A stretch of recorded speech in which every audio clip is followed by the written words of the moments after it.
History tells us that real estate goes up long term. Let me tell you what that doesn't mean. It doesn't mean when you buy real estate, get ready for the giant upward swing so you can cash out in the next year or two.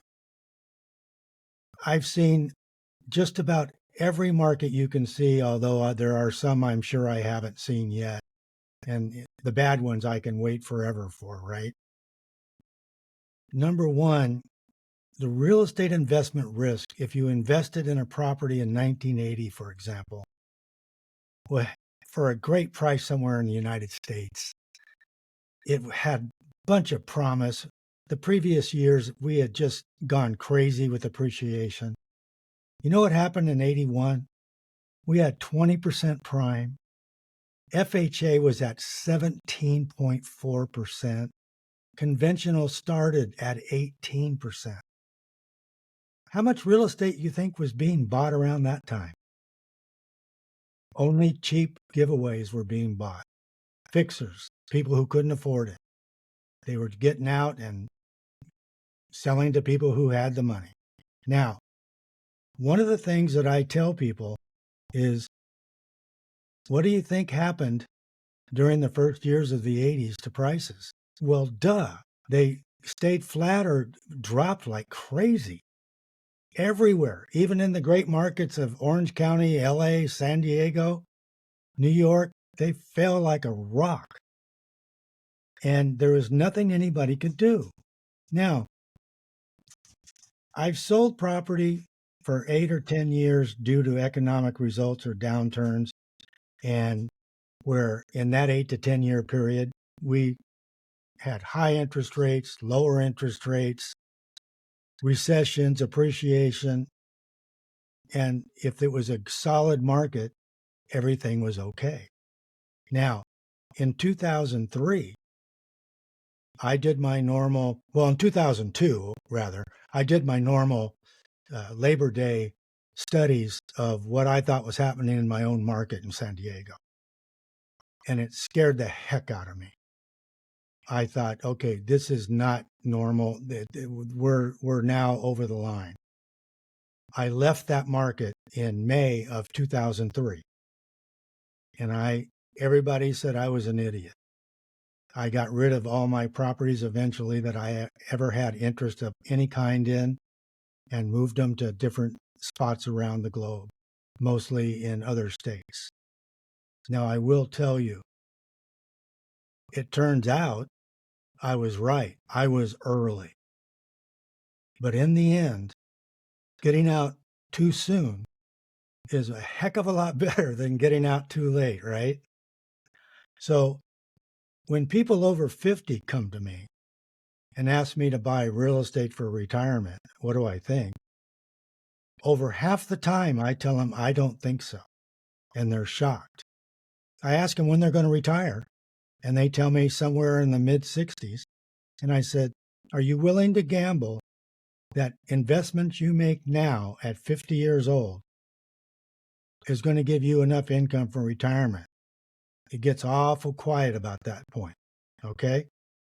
Now, what I end up saying to them is you want to get income that's going to keep growing. So they get discounted notes secured by real estate with high equities in front of them. They get certain kind of insurance that is geared for tax-free income, not insurance, stuff like that. And they end up a lot happier because they're not having to sweat the markets in real estate. Now, if you've got all the time in the world, you've got 30 years, 25 years. I've had people start with me so young, they had 40 years for retirement. Now, when you do that, you can buy the real estate. You can sweat it out. You can trade 2 or 3 or 4 times.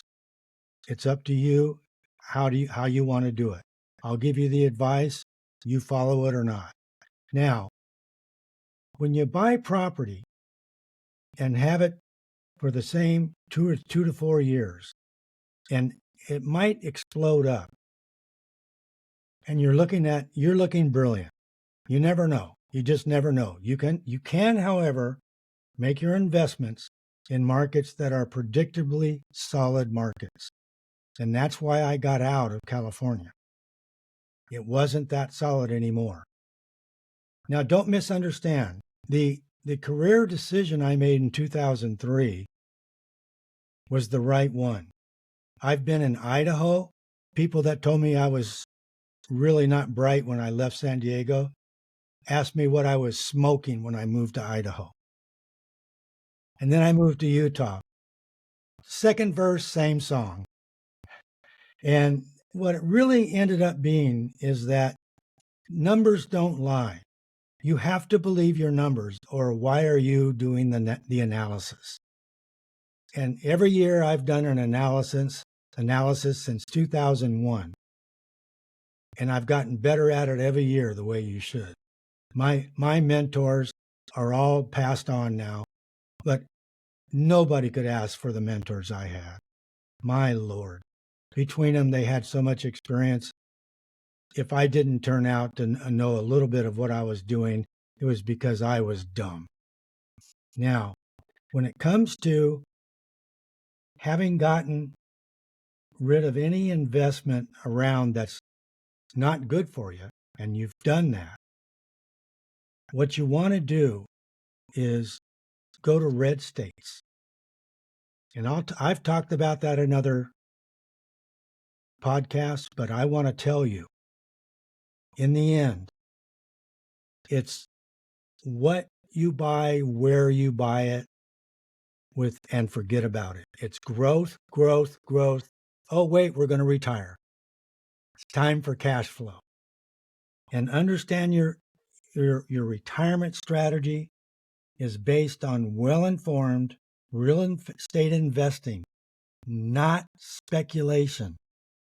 You follow the map and you make changes where the map dictates those changes, and you're going to retire fine. See you next time.